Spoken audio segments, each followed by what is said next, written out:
done with arrogance, done with ignorance, done with anger, done with jealousy. Now what awaits us? Wrong views. Okay.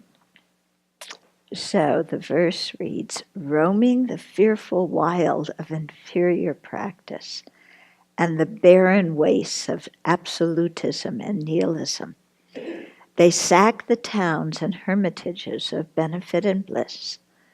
The thieves of wrong views, please protect us from this danger. Okay, so wrong views, the analogy is with robbers or thieves, people who take what is useful to you, who deprive you of what you need. And so this is very much what wrong views do. Now, we might have trouble with the term wrong views. I know sometimes people, I used to call it distorted views. I didn't like the word wrong.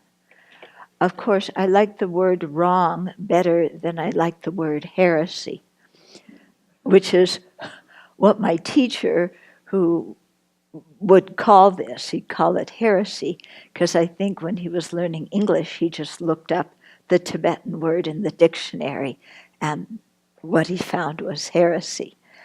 So heresy is not my most popular word. Heresy and sin, which some translators like, I don't like, because I think they're too easily misinterpreted. Yeah. Sound views and unsound views could be, or accurate and inaccurate, distorted and undistorted. Yeah, something like that. On the other hand, so those kind of words are more gentle. On the other hand, wrong makes a statement, and while we're trying to we're using wrong here not in the sense of judgment, like you're wrong, meaning you're bad, although some people call these bad views too, or even worse, evil views. Evil's another one of those that go with, in my book, that go with heresy and sin. Yeah, you can tell I wasn't raised Catholic. Of course, maybe some of the Catholics feel the way I do. Yeah. So, Anyway, they're views that are very much like thieves, in the sense that they're unsound, they're inaccurate, they misapprehend, misconceive things. Yeah, they're incorrect. Incorrect sounds better, doesn't it?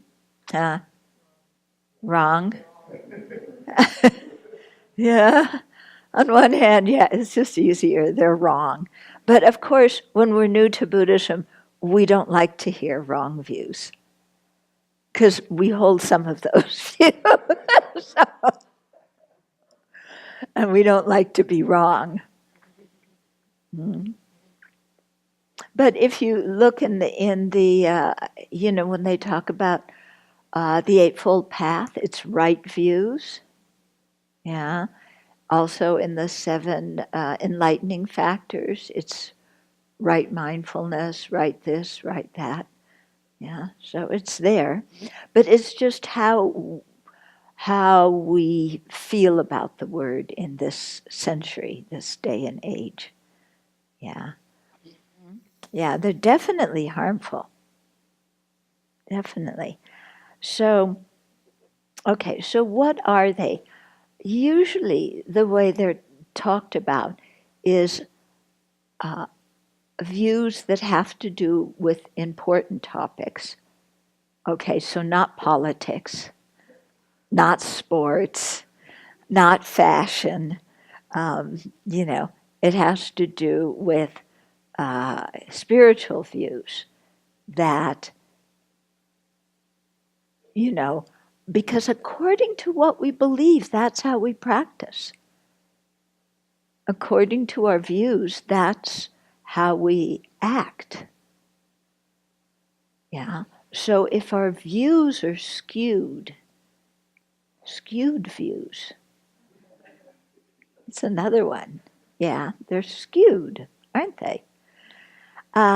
If they're skewed, then what comes out of them is also going to be skewed. So usually when we talk about wrong views, it means refuting the existence of something that does exist.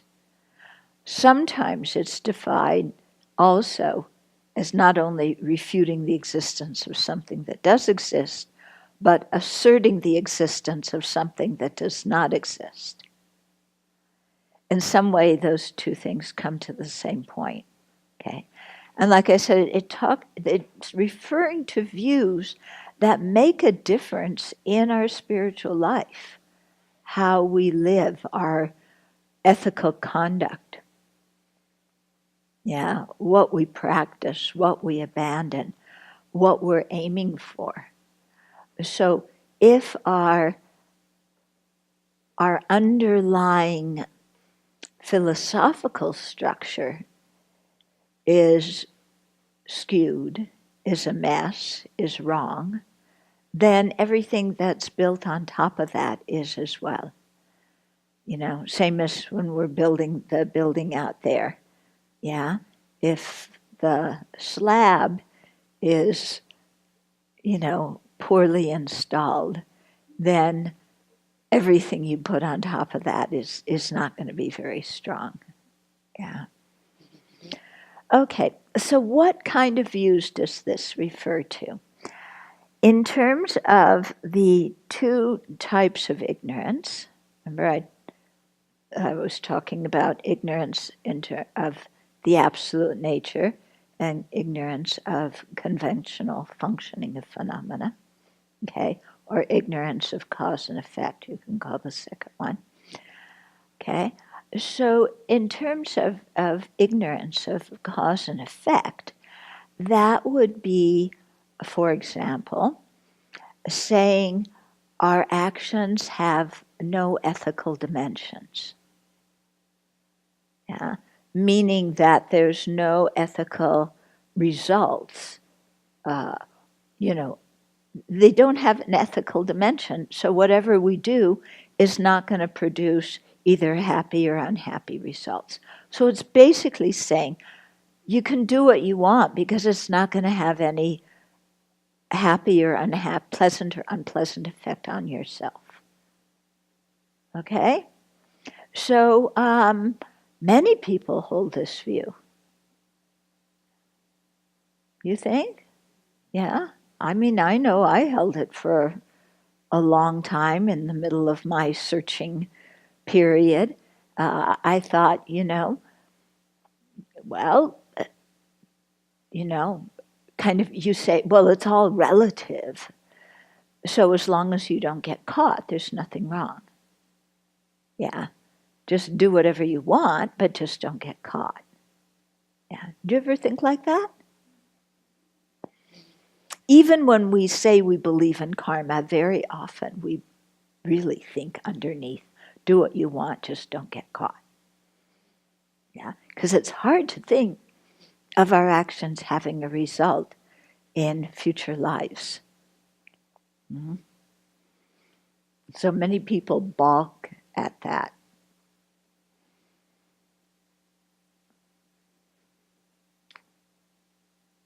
Okay, so our actions have no ethical dimension. Our actions bring no pleasant or unpleasant results. So live it up. Yeah, and so these were the views of some people. There was a school in ancient India called the materialists, or also called the hedonists. Yeah? Because, there's what we do just doesn't matter in the long term. When you die, you're dead. Yeah? And there's nothing that comes after that. Or even if something comes after it, it has no relationship to how you act now. Okay? So that way of thinking, while it is great when you're in your teens and 20s, it's the philosophy of my generation, which is, if it feels good, do it. Okay? That was the philosophy. Not real sound philosophy. Yeah? Because people did a lot of things that felt good that made huge messes, okay, in their own life and in other people's lives. Okay, so that's, yeah. Or another way of thinking about that one, because it has to do with cause and effect, is thinking that what is non-virtue, that non-virtuous actions are in fact virtuous. And that some virtuous actions are ridiculous or are non-virtuous. Okay, so examples: taking life, killing, is non-virtuous. If you don't like non-virtuous, you can say unwholesome. Some people like unwholesome. Unwholesome, I don't know, wholesome and unwholesome. It's too goody two-shoes for me. I have some image of, kind of wearing saddle shoes and drinking a glass of that was the wholesome American when I was a kid, yeah. So but some people don't like virtuous and non-virtuous because they say it sounds too much like church. But I didn't go to that kind of church, so I don't have problems. Any other words you prefer? Yeah, we can use constructive and constructive and destructive. Yeah. Okay. So, yeah. So killing is destructive or non-virtuous or unwholesome. Yeah. No, really, I have just this vivid, I don't know if any of you have this. Do you remember saddle shoes? Yeah? And holding a glass of milk and wearing your nice little skirt that you're supposed to wear to school and having, short, straight hair and a smile. Okay, so, but taking life is non-virtuous. But people who do animal sacrifice think that it's virtuous. Okay. Now you may say, well, who does animal sacrifice? Well, besides the major religions that used to do them, but stopped because the temple has to be rebuilt before you can start doing animal sacrifices again. But in Nepal, every autumn, there's huge animal sacrifices. They kill so many animals. The idea is to please the gods. Yeah. In Chinese culture, this is not Buddhism, but Chinese culture, same thing. You slaughter pigs and offer them to your dead ancestors on an altar. Yep. So this happens nowadays, yeah, in modern cultures, and you'll see this kind of thing. So that's an example of thinking that something non-virtuous is virtuous. Then thinking something that is virtuous is non-virtuous. What would be a good example of that? Well, just thinking it's stupid, coming to retreat. You have 2 weeks of vacation, and you use 1 week at a retreat, and your colleagues say, why don't you get a life? You just spent a week looking at your belly button. That's ridiculous. Yeah? So that would be a kind of wrong view, thinking that the virtuous is actually ridiculous. Yeah. Okay, so we have all sorts of these views. Sometimes when we're learning about karma, and for example, when we're studying the 10 destructive and 10 constructive actions, we don't like the definitions of what it says sometimes. Yeah? And we rebel against those definitions. Yeah? So this kind of push-pull, it isn't always an easy swallow for us, depending upon what we're attached to, depending on how we were raised, depending on what we like to do. Okay. I remember in India, whenever I would lead a course and we'd come to the 10 non-virtues, the third one, people just went ballistic. Yeah. Unwise and unkind sexual conduct. Actually, that's how I translate it. It's usually sexual misconduct. So just the terminology, when you have all these, young hormonal travelers, coming through the Dharma Center, and they hear the term sexual misconduct, it's like, wah, wah, wah. Yeah. What do you say? How can you say that? Yeah. So I changed the name to unwise and unkind sexual conduct, and I updated what I consider updating the definition of it according to the principles behind it, rather than according to what Vasubandhu said. And Alex Berzin has done that quite a bit too. And he's pointed out that the standard explanation is very much according to ancient Indian culture. And so the values there are very different than in our modern culture. Okay. So, for example, this is one of the things that I updated in my definition, because I don't think it applies now.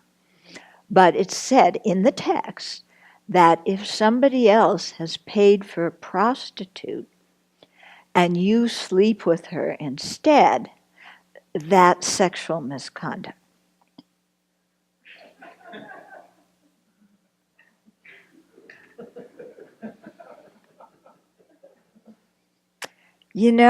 I remember one of my teachers saying that I nearly went through the ceiling. I didn't say anything, but I was like, because the whole thing behind that is it's perfectly all right. There's a young girl sold into sexual slavery or forced into sexual slavery by poverty.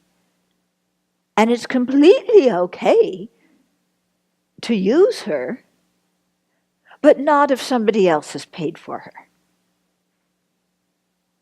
Yeah. So in our day and age, that doesn't work. It completely doesn't work. It goes against the UN Declaration on Human Rights. Yeah. On the other hand, what is allowed, another thing that is allowed is polygamy and what is it? The reverse. Polyandry, polyandry. Yeah. So in Tibetan culture, one woman has several husbands. In Indian culture, having a mistress was fine, having several wives was fine.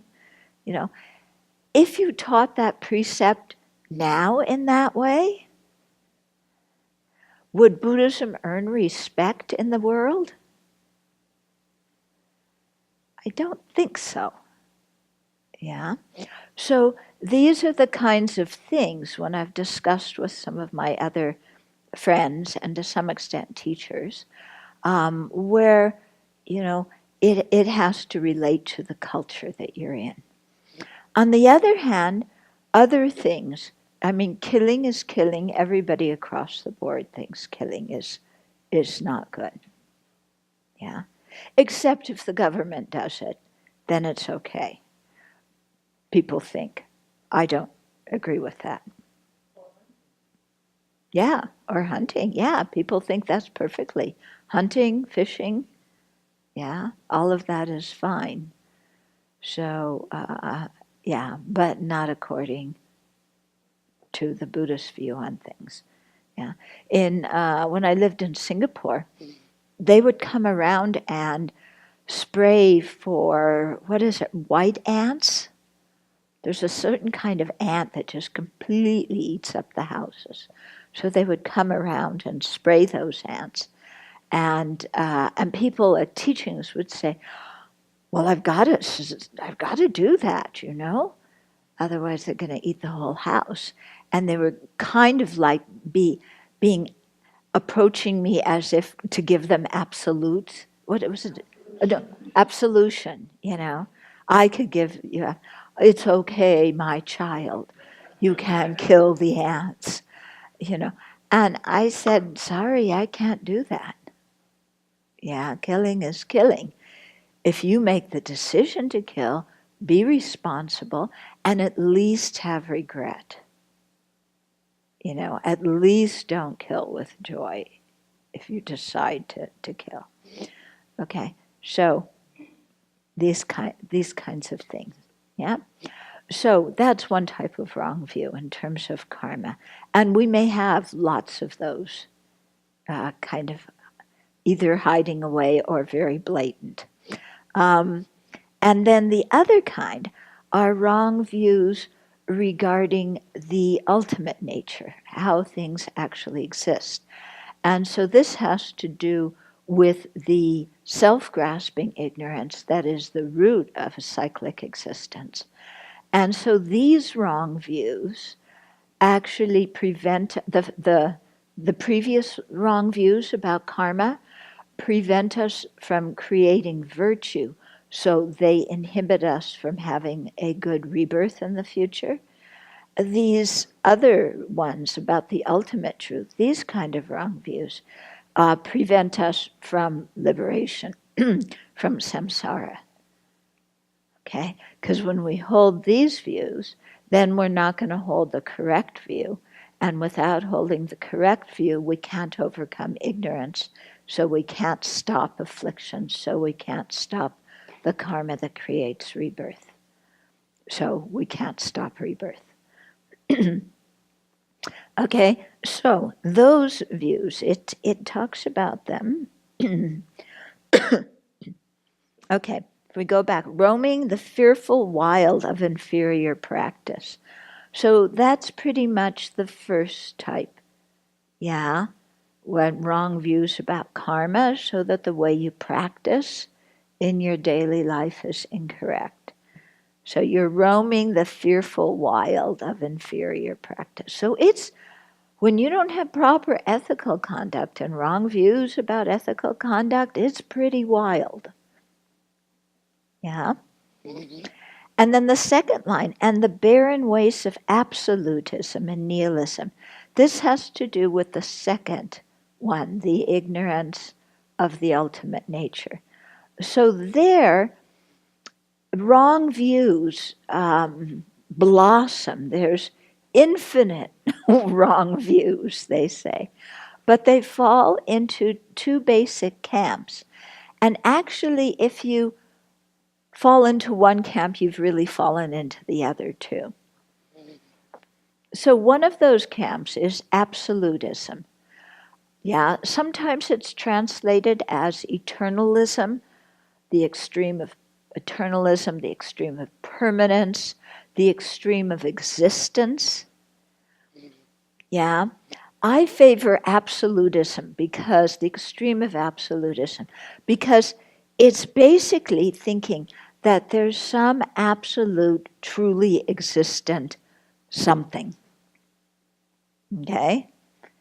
Because the word absolute, to me anyway, implies independent. It's absolute. Yeah?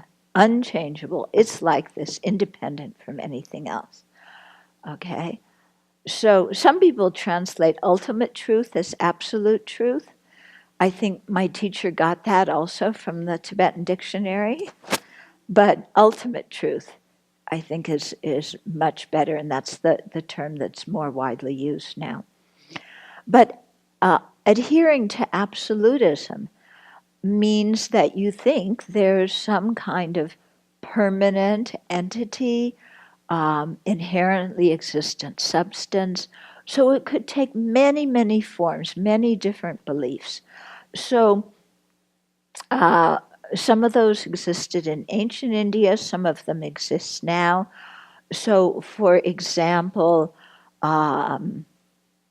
thinking that there's a creator, an absolute, independent creator of the universe, yeah, who's permanent but manages to create. Now, that itself is a contradiction, because anything that's permanent can not create, because create involves change, and permanent means unchanging. Okay, permanent in Buddhism does not mean everlasting like it sometimes means in English. It means unchanging. Yeah. So if there's an unchanging, permanent creator God who created the world, then there's a contradiction, because permanent things cannot change, and creation involves change. Yeah? And also there's all sorts of other difficult points that come if you believe in a creator God. Like, why did the creator create? Yeah, in ancient India, there was the idea of Brahma, who was the creator of the universe. Yeah, so it's the same thing. Why would Brahma create? Yeah.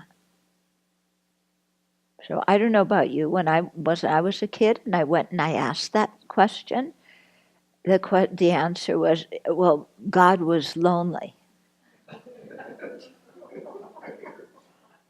Yeah?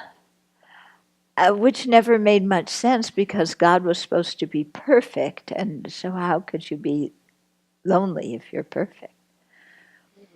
And then I would ask, well, how come people hurt each other and harm each other? Why did God create us so that we were angry and, all these different dangers? Why did God create us like that? Well, God wanted us to learn. Yeah?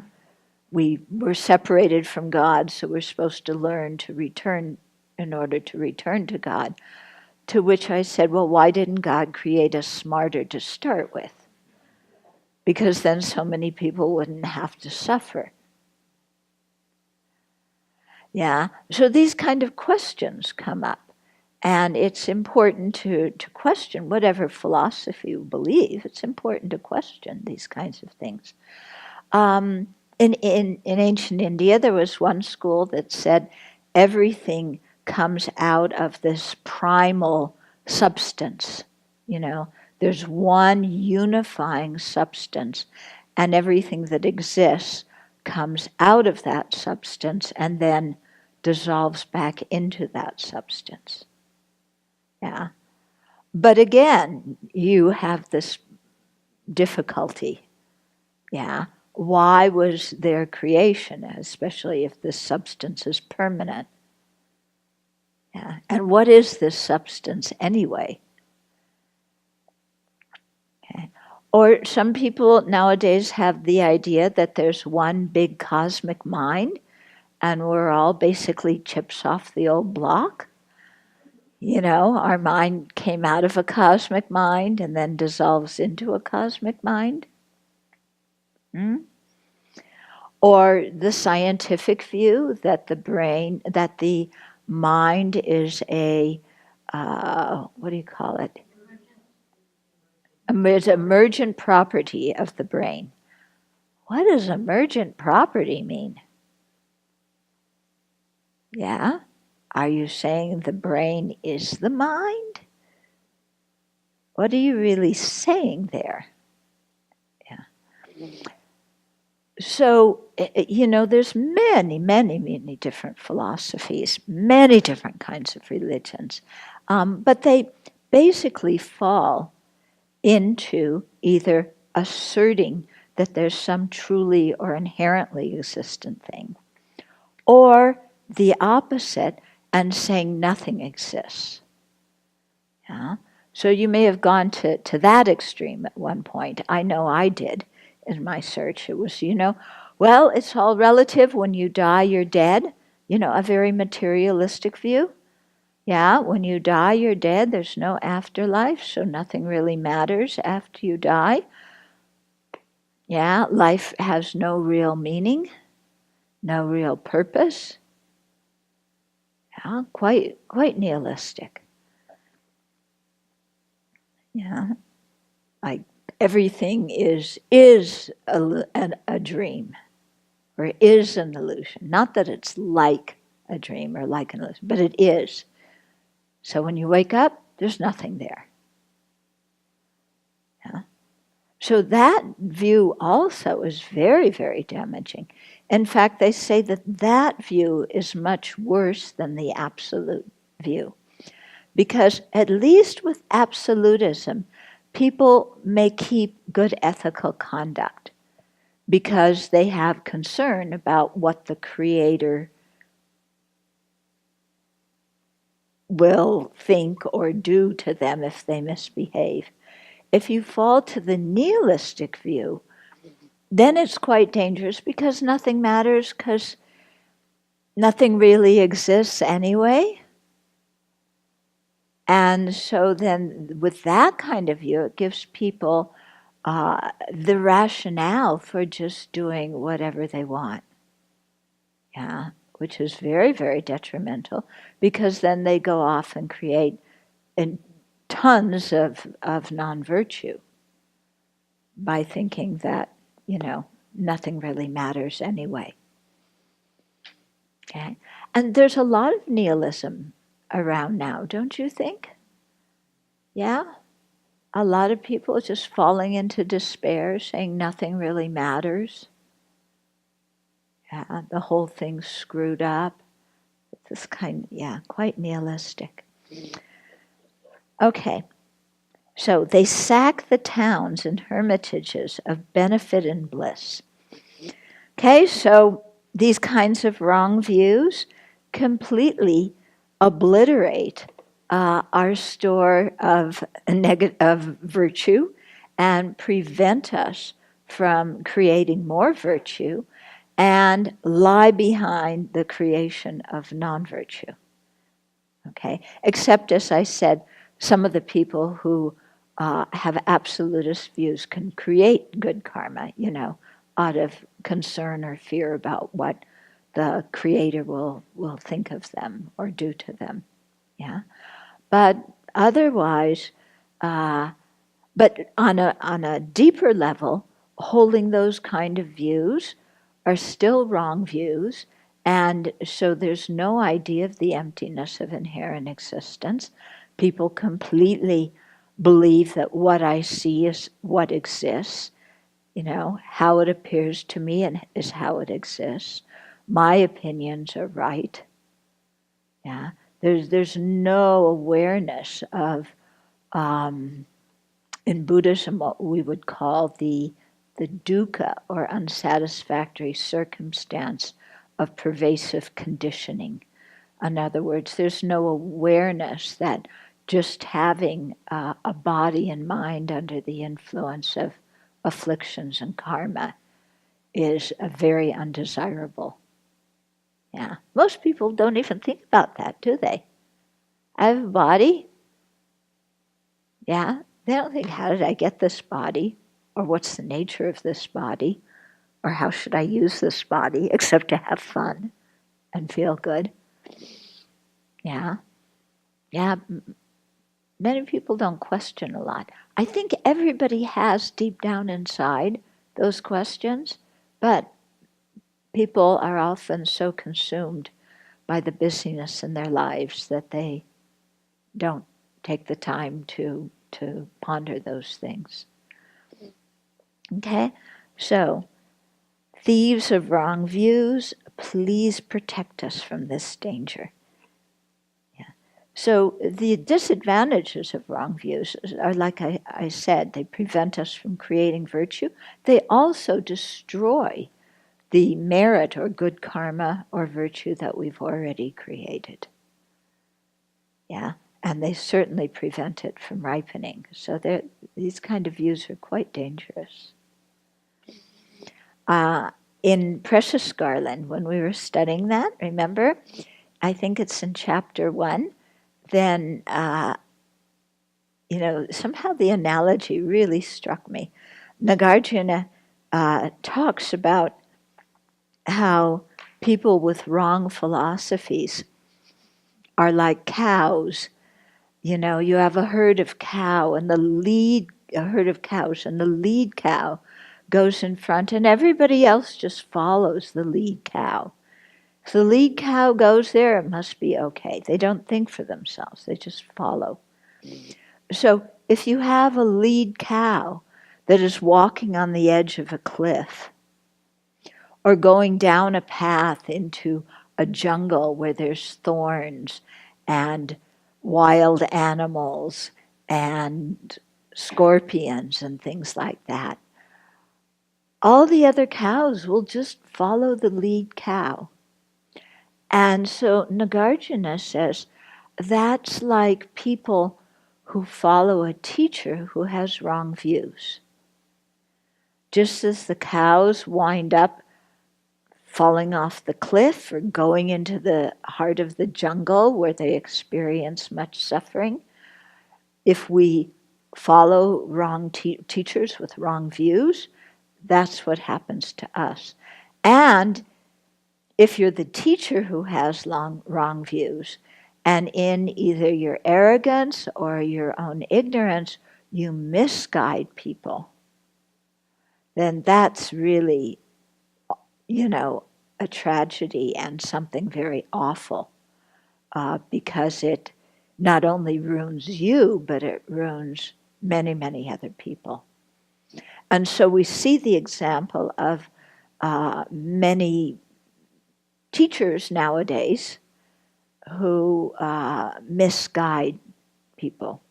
Jim Jones is one of the first examples we may think about, but there's his was pretty drastic. But then there's others, also just teaching views that are wrong, so that people either have faulty ethical conduct or they never can think about the ultimate nature. The emptiness of inherent existence is far, far away from them.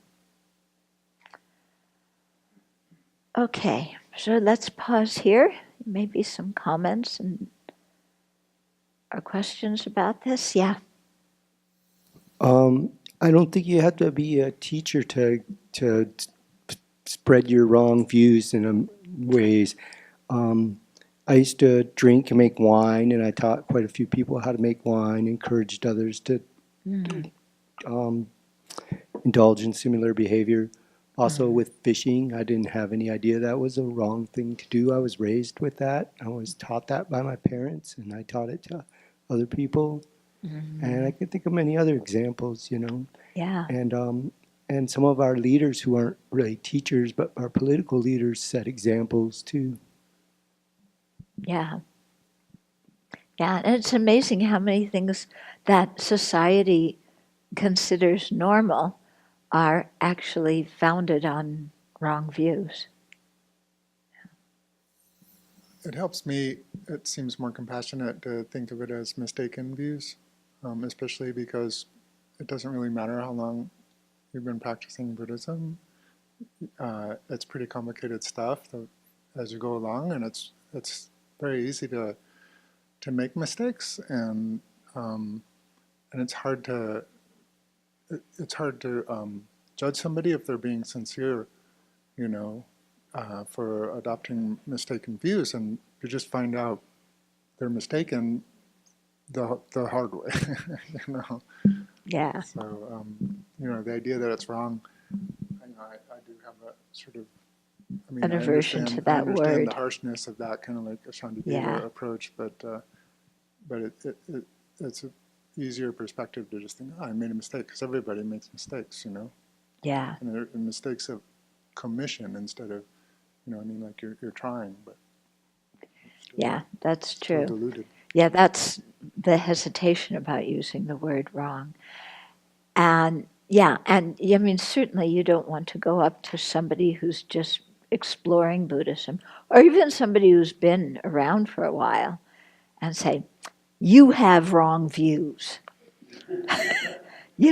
That's not going to be very encouraging to somebody. Yeah.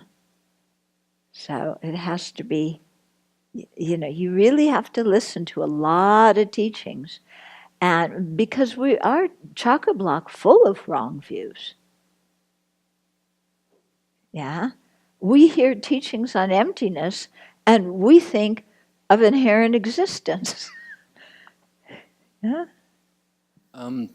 You were talking about the cows and falling off the cliff or following each other, and it's a poignant reminder of the wars over history, where the general says, when you look at Dunkirk or Dieppe or any of those famous battles, and my father landed and survived, but it's always in my memory that I don't know if I would have been able to do what he did, just following somebody like that, that you don't know. I mean, if you asked me to do something, that would be a lot different than the general or whoever. So, Yeah. and I wonder about those men and women, how terrified they must have been, Yeah. and on both sides. Yeah. The New York Times has been having a whole series of articles about Vietnam. And one of them recently, just one reporter was saying that, because he was right there on the front lines with some of the guys, of how inept the generals were and making unwise decisions. And sometimes the junior officers trying to talk them out of it, but it not working.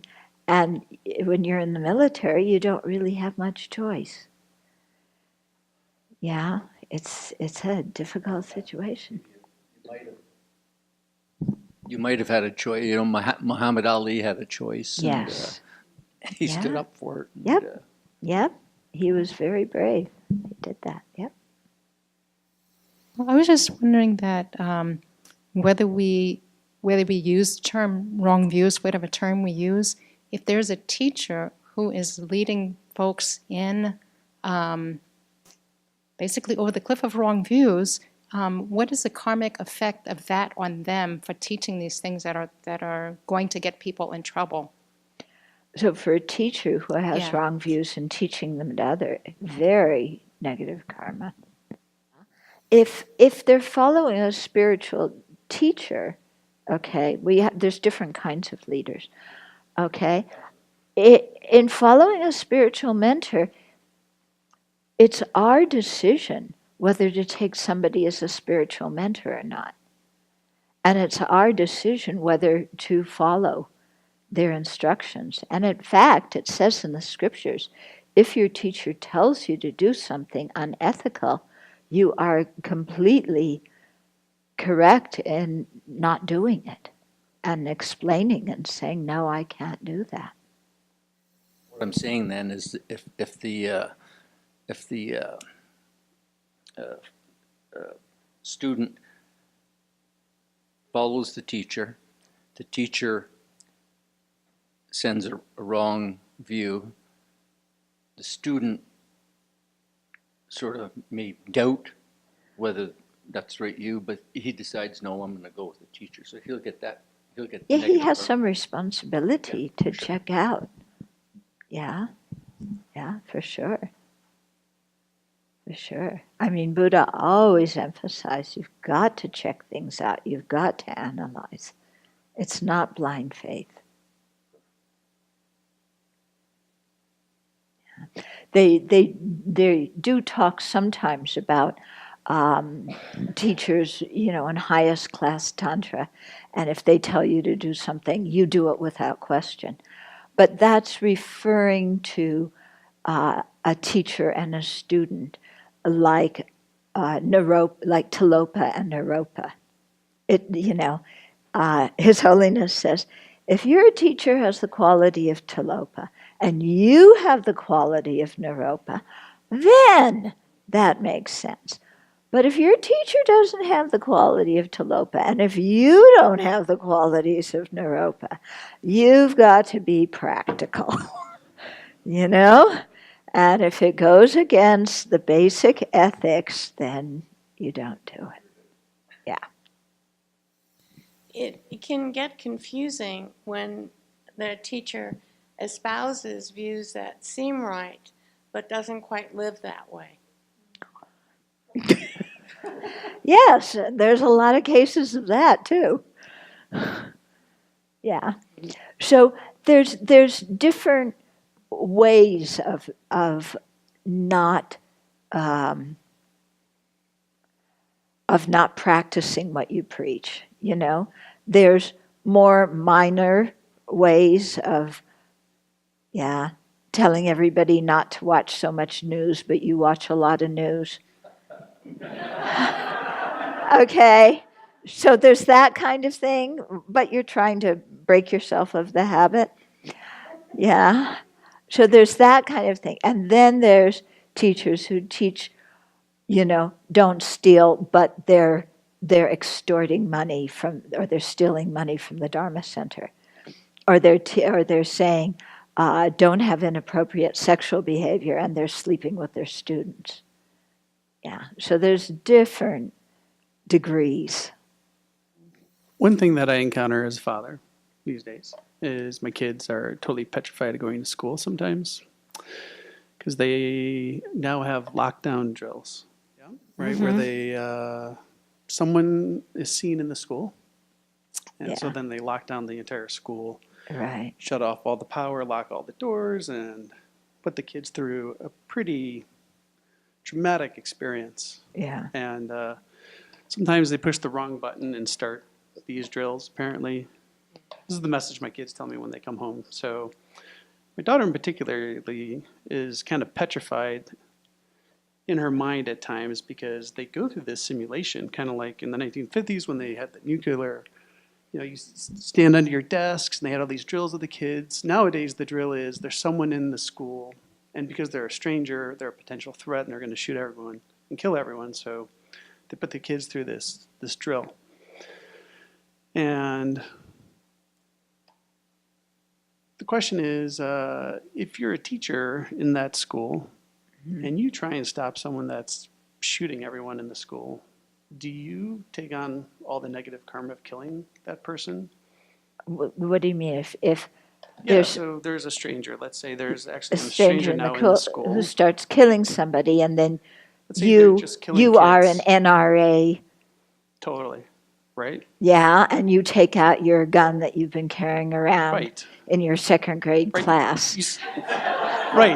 Right, totally. I mean, you see these arguments in the news. You see this in the And you pages. kill the bad guy. Right. I mean, you encounter people that have these stances, right, where they create some type of plausible scenario where they're somehow preventing some perpetrator from killing lots of people. Mm-hmm. And ethically, you say, well, gosh, you know, that's what the police do. They show up with guns and they shoot the guy that's shooting everyone else. Yeah. It's like, what is the? I mean, I know the answer obviously, but I want to know how you approach it, and how you counsel killing it, and is how you killing, think through all isn't this. it? Because Killing is killing. Of course, if you think that you're benefiting people by preventing the other person from taking a lot of lives, that's a different kind of motivation than if you're the guy who's going in there and for the heck of it just shooting everybody. So a lot's going to depend on your motivation, but killing is still killing. People create these scenarios. And I don't think that scenario's ever going to happen. Somebody's in the classroom and the second grade teacher's been carrying around a loaded, cocked gun with them, ready to take out and blast the guy who's coming into their classroom. Yeah. I mean, that's ridiculous.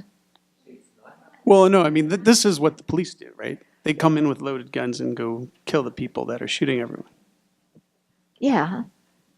Right. So it sounds like they take on potentially really negative karma for all of us in trying to protect us. Yeah, I think I already answered that. I said it depends a lot on your motivation. But killing is still killing. There's no way the killing is going to become positive. Yeah. So it may become less negative if you think you're protecting others, but it's still going to be negative. Yeah. Yeah. This is like wanting absolution for killing the ants. Yeah. But in so many of these discussions we have nowadays, the situations are ones that never happen.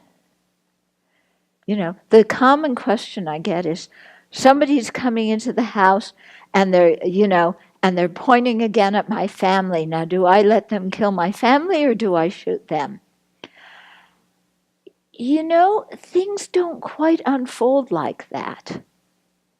Yeah, there's this guy, walks into your house, he's holding perfectly still, holding the gun, aiming at it at a family member, and you're standing there holding a gun, looking at him, and the whole situation is calm and controlled, and then you're going to decide whether to shoot this other guy, because you only have two choices. Either you shoot him or he kills all of you. First of all, that's not life. Second of all, there's so many other choices besides those two. Yeah. If we think a bit, there are incredible, and even in dangerous situations, there's many choices. Yeah, but when we give examples, we want, and especially when we're trying to push somebody to agree with our opinion, we present some situation that's never going to happen. Yeah?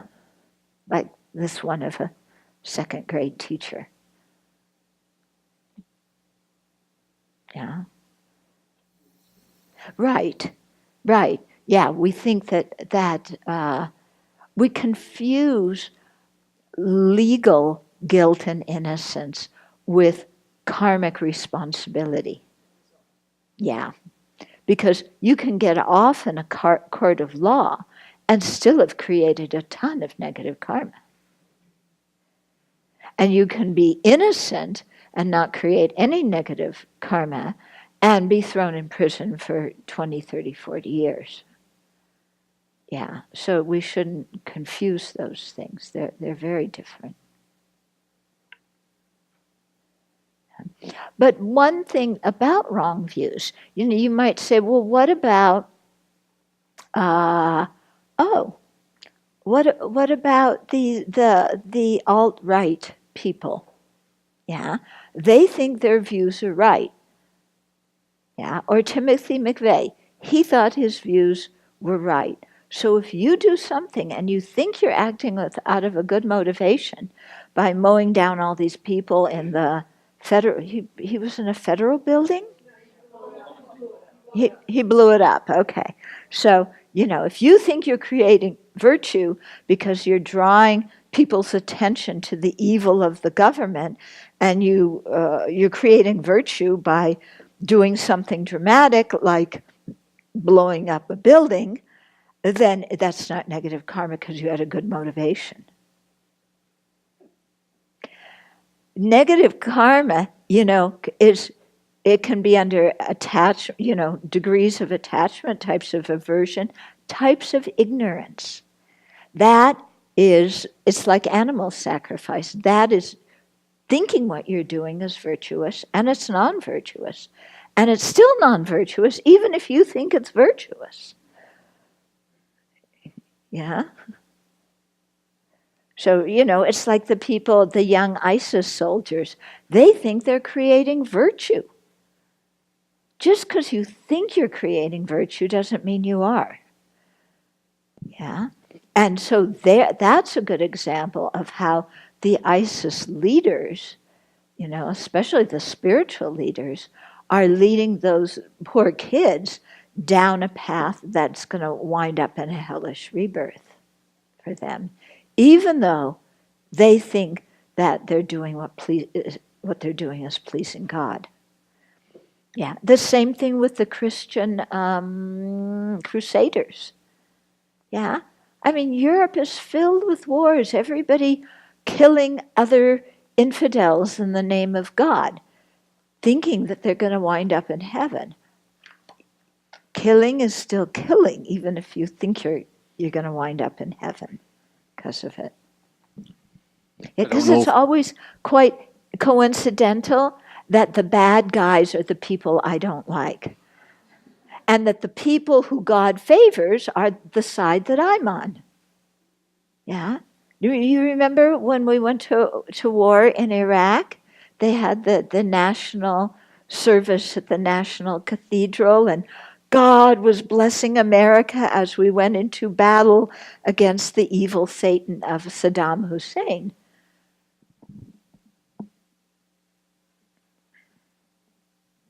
Women's rights, abortion. When does a fetus become, et cetera, et cetera, et cetera? Yeah. And could you talk a little bit about Okay. that? I'm not asking for an answer. But So abortion. From a Buddhist view. Yeah, from a Buddhist viewpoint, life starts when the consciousness joins the fertilized egg. Now, exactly when the consciousness joins the fertilized egg, does it join, before the egg implants in the womb, or does it join the fertilized egg after it implants? Please ask somebody with supernormal powers, because I don't know the answer to that. Okay? The same with in vitro. Yeah? Like, the sperm goes and fertilizes all those eggs, and then you freeze them. So are there sentient beings in there that are very cold? Or or maybe, like the cold hells, or has the consciousness not yet entered into that fertilized egg? Okay, so I don't know the answers to these. In terms of abortion, I'm pro-life and I'm also pro-choice. Okay. Huh? Yeah, no, I don't think that this is something that the government should legislate. Yeah, there's certain things that I think the government should not legislate, and this is one of them. Because a case of an unwanted pregnancy is extremely difficult for everybody, for the woman, for the man, for the baby.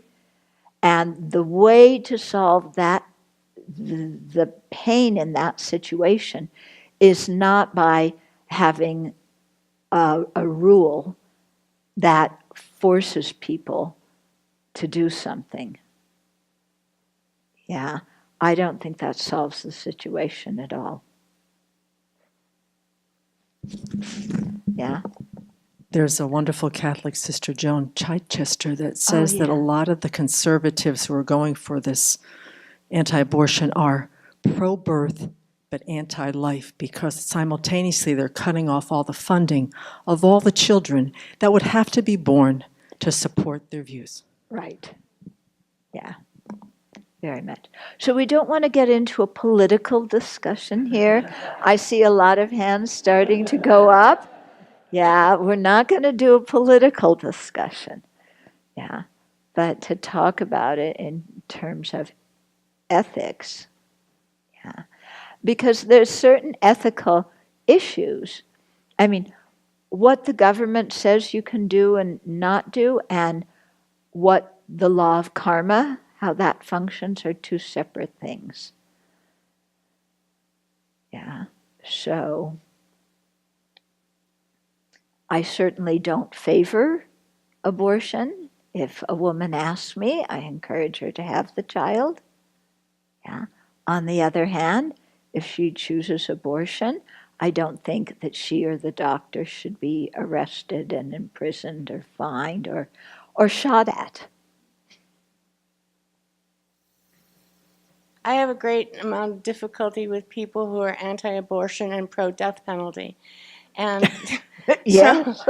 and so many Yeah. of people that I know who have killed were unwanted children. In fact, the overwhelming majority were unwanted, abused, neglected, and horribly mistreated. And talk about karma, it is so evident. So it's really tragic. Yeah. Very much so. So kind of getting back to the original point with the cow and generals, and I mean, this is a real struggle for me, that I have a choice of I have to affirmatively file and pay taxes as a self-employed person. It's not coming out of my check. It's something that I have to, and I know what the consequence of that is. I know that like 2/3 of that money is supporting war and killing and all of this kind of stuff, and the other third's pretty much anymore not doing anything good. And it's kind of like Henry David Thoreau faced that issue and went to jail because he wasn't willing to support war with his taxes. And as a Buddhist, it's really hard. I struggle with this a lot. It's really hard for me. Yeah. Yeah, it's very difficult. I sometimes wonder, can we claim religious liberty as a Buddhist to not pay taxes because it's against our religion, to have the money used for this?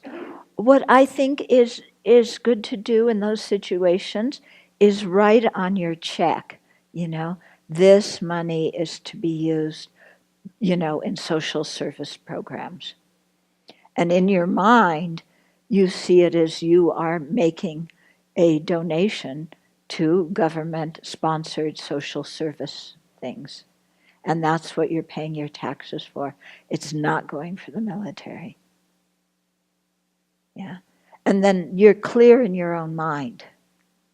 Yeah. And some of the mind, there is some money still that's going to social programs.